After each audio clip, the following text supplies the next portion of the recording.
कथा गजेंद्र मोक्ष की। जय श्री राम। मैं नीतू पांडे यूट्यूब चैनल पर आप सबका स्वागत करती हूँ। श्रीमद् भागवत के अष्टम स्कंद में गजेंद्र मोक्ष की कथा का वर्णन हमें मिलता है। गजेंद्र अपने पिछले जन्म में इंद्रधुम्न नामक एक महान राजा थे जो कि भगवान विष्णु के भक्त थे। एक दिन अगस्त ऋषि इंद्रधुम्न महाराज से मिलने आए जो कि श्री हरि नारायण भगवान की पूजा कर रहे थे। इस कारण इंद्रधुम्न ने अगस्त ऋषि को प्रणाम नहीं किया। अगस्त ऋषि बड़े क्रोधित हुए और बोले कि हे राजन, तुम बिना गुरु के ही ईश्वर की आराधना करने में लगे हो और तुम जड़ बुद्धि वाले बने बैठे हो। इसीलिए मैं तुम्हें श्राप देता हूँ कि अगले जन्म में तुम जड़ बुद्धि वाले हाथी जैसे जन्म लोगे। और इंद्रधुम्न त्रिकुट पर्वत पर हाथी के रूप में जन्म ले लिया। बड़ा होने पर वह बहुत विशालकाय हाथी बन गया। अब जानते हैं मगरमच्छ के बारे में। वह कौन था? पिछले जन्म में हुहू नामक गंधर्व राजा था। ऋषि देवल राजा से मिलने आए और जब वे दोनों स्नान कर रहे थे और देवल ऋषि सूर्य देव की उपासना कर रहे थे तो हुहू राजा ने देवल ऋषि का पांव खींच लिया। देवल ऋषि गुस्सा हो गए।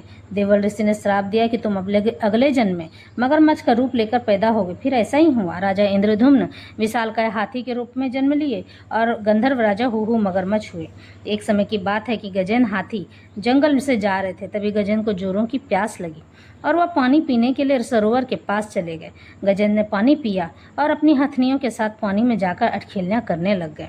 बहुत मस्ती चली और खूब नहाया। तभी गजेंद्र अचानक चीख पड़े। जोर से गजेंद्र का पैर मगरमच्छ ने पानी के अंदर से जकड़ रखा था। गजेंद्र अपनी सारी शक्ति लगाने लगा और बीच बीच में दर्द से चिंघाड़ने लगे। जोरों की गर्जना गजेंद्र करने लगे।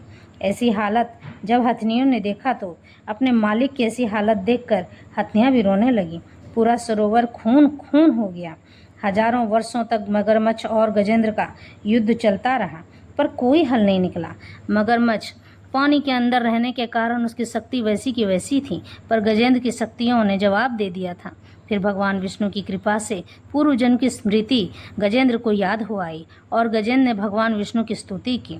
कहा, हे जगदीश्वर, हे जगत पालक, हे पालनकर्ता, हे करुणाकर, हे कमलाकर, त्राहि माम भगवान, मेरे प्राणों की रक्षा कीजिए। तभी भगवान विष्णु प्रकट हुए और गरुड़ के ऊपर से कूद कर गजेंद्र को बाहर खींचा तो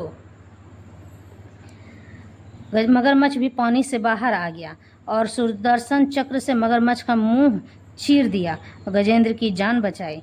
फिर गजेंद्र ने भगवान विष्णु को धन्यवाद दिया। भगवान विष्णु गजेंद्र की आत्मा को लेकर वैकुंठ चले गए। इस तरह गजेंद्र को मोक्ष मिला। जो कोई भी इस कथा को पितृपक्ष, अमावस्या या श्राद्ध कर्म के समय पढ़ता या सुनता है तो उसके पितरों को पापों से मुक्ति मिलती है। वह मोक्ष को प्राप्त करते हैं। पितरों की आत्मा को शांति मिलती है। इतना महान है गजेंद्र मोक्ष की कथा और भगवान विष्णु